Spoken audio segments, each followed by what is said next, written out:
ကောင်လေးတယောက်ထင်းခုန်နေတော့ရုတ်တရက်ကောင်းကင်ဘော်ကနေငွေထုတ်နှစ်ထုတ်ပြုတ်ကျလာခဲ့တယ်။အဲ့ဒီနောက်သူ့ဖခင်ကိုကူပြီးလဲထဲမှာမြေတူးနေရင်ရွှေတုံးသုံးကိုလည်းထပ်မံတူးဖော်ရရှိခဲ့ပြန်တယ်။ပိုပြီးအံ့ဩစရာကောင်းတာကတော့သူကျက်စာကျွေးလိုက်တဲ့အခါကျက်တွေဟာလက်သီးစုပ်လောက်ရှိတဲ့ပလဲဥကြီးတွေကိုဥကြတော့လာပါပဲ။ဒီလိုထူးဆန်းတဲ့ဖြစ်ရပ်တွေကြောင့်သူ့မိသားစုတစ်ခုလုံးအံ့အားသင့်ခဲ့ရပါတယ်။မနေ့ကအထိသူတို့ဟာထမင်းနဲ့မှန်အောင်တော့မစားနိုင်တဲ့ဆင်းရဲသားတွေပါ။အဲ့ဒီအချိန်တုန်းကသူတို့ဟာလမ်းပေါ်မှာတနာစရာကောင်းတဲ့ကောင်လေးတစ်ယောက်ကိုတွေ့လို့ခေါ်ယူဆောက်ရှောက်ခဲ့ကြတာဖြစ်ပါတယ်။ဒါဟာသူတို့ဘဝရဲ့အကောင်းဆုံးဆုံးဖြတ်ချက်ဖြစ်လာလိမ့်မယ်လို့သူတို့မသိခဲ့ကြပါဘူး။ဒီကောင်လေးကသူတို့စီကိုအမခန်းကန်ကောင်းမှုတွေယူဆောင်လာပေးခဲ့တာပါ။ထင်းခုတ်ရင်ငွေရတယ်မြေတူးရင်ရွှေရတယ်မိသားစုဟာခဏချင်းမှာပဲချမ်းသာလာခဲ့ပါတယ်။ဖခင်ဖြစ်သူကကောင်လေးအလုပ်လုပ်နေတဲ့၍သူတို့ချမ်းသာနေမယ်ဆိုတာကိုရိပ်မိသွားပြီးဒါကိုစမ်းသပ်ဖို့အတွက်ကောင်လေးကိုအနှစ်20တိုင်တိုင်အပင်ပန်းခံအလုပ်ခိုင်းခဲ့ပါတယ်။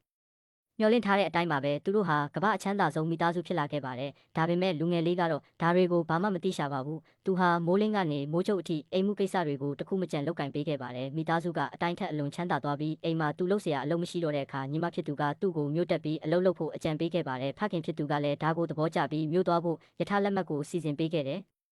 မထွက်ခွာခင်မှာဖခင်ဖြစ်သူကဒါဟာသူတို့မိသားစုရဲ့နောက်ဆုံးလက်ကျန်စုဆောင်းငွေပါဆိုပြီးငွေထုတ်တစ်ခုပေးခဲ့တယ်လို့ညီမဖြစ်သူကလည်းသူတို့ရဲ့တလုံးတည်းသောဖုန်းကိုပေးခဲ့ပါတယ်လူငယ်လေးကတော့ကျေးဇူးတင်လို့မျက်ရည်ကျပြီးစူးစမ်းပါမယ်လို့ကတိပေးခဲ့တာပေါ့ဒါပေမဲ့သူထွက်သွားတာနဲ့တပြိုင်နက်အိမ်ရှိကိုအစင်းမြင့်စိန်ခံကားကြီးတစ်စီးဆိုက်ရောက်လာပြီးကိုရန်တော်တွေကမိသားစုကိုလာရောက်ကာရဝပြုကြပါတယ်တကယ်တော့သူတို့ဟာကောင်းလေးရှိမှဆင်းရဲခြင်းအောင်ဆောင်နေခဲ့ကြတာပါမြို့ကိုရောက်တဲ့အခါလူငယ်လေးကတစ်လကိုဒေါ်လာ3ထောင်ရတဲ့ဟိုတယ်လုပ်တစ်ခုရခဲ့ပါတယ်သူအလုပ်ဆက်ဝင်တဲ့နေ့မှာတင်သူ့မိသားစုကုမ္ပဏီရဲ့ရှယ်ယာဈေးနှုန်းတွေဟာအစ20ထိုးတက်သွားပါတယ်။အိမ်မှာကြံခဲ့တဲ့အဖွားဖြစ်သူကမြေးလေးအတွက်စိတ်မကောင်းဖြစ်နေပေမဲ့ဖခင်ဖြစ်သူကတော့ဒုက္ခကလူကိုအောက်မေ့စေတဲ့တနေ့ဒီကုမ္ပဏီကြီးတစ်ခုလုံးကသူ့အပိုင်ဖြစ်လာမှာပါလို့ဆိုခဲ့ပါတယ်။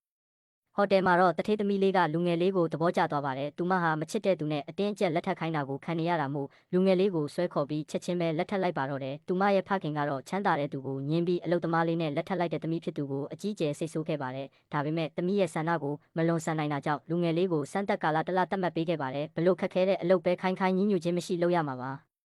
ဒုက္ခကြားမှာကြီးပြင်းလာတဲ့လူငယ်လေးကတော့ဘလောက်ပဲမတရားတဲ့ခိုင်းစေမှုမျိုးဖြစ်ပါစေအလုပ်အားလုံးကိုအောင်မြင်အောင်လှုပ်ဆောင်နိုင်ခဲ့ပါတယ်။အဲ့ဒီအချိန်မှာပဲအိမ်ကမိသားစုလုပ်ငန်းတွေဟာအမျက်80%ထပ်တိုးလာပြီးရှယ်ယာဈေးတွေကအစ200အထိတက်သွားပါတယ်။မိသားစုကသူတို့သားလေးဘလောက်တောင်ပင်ပန်းနေမလဲဆိုတာကိုသိသွားပြီးသူ့ကိုအမြန်ဆုံးလိုက်ရှာကြပါတော့တယ်။တစ်ဖက်မှာလည်းမိန်းကလေးရဲ့မိဘတွေဟာလူငယ်လေးရဲ့ကြိုးစားမှုနဲ့နှိမ်ချမှုကိုမြင်ပြီးသူ့ကိုစတင်လက်ခံလာကြပါတယ်။ဒါပေမဲ့အဲ့ဒီအချိန်မှာပဲမိန်းကလေးရဲ့ရီးစားဟောင်းက Rolls Royce ကားကြီးနဲ့ရောက်လာပြီးလူငယ်လေးကိုသူ့ကားကိုဆေးခိုင်းပါတော့တယ်။လူငယ်လေးကတော့ဘာမှပြန်မပြောပဲမိုးတဲထဲမှာကားကိုတိုက်ချွတ်စေးကြောပေးခဲ့ပါတယ်။ဒါကိုမြင်တဲ့မိန်းကလေးကလည်းမိုးတဲဆင်းပြီးကူညီပေးခဲ့ပါတယ်။ချမ်းသာတဲ့ရီးစားဟောင်းကတော့လူငယ်လေးကိုအတုံးမကျတဲ့ကောင်လို့လောင်ပြောင်ပြီးကားပေါ်ကိုရွှွ့တွေနဲ့ပတ်ခိုင်းခဲ့ပါတယ်။အဲ့ဒီအချိန်မှာပဲအစင်းမြင့်စိန်ခံကားကြီးတစ်စီးဆိုက်ရောက်လာပြီးလူငယ်လေးရဲ့တကယ်မိဘအရင်းတွေကားပေါ်ကနေဆင်းလာခဲ့ပါတော့တယ်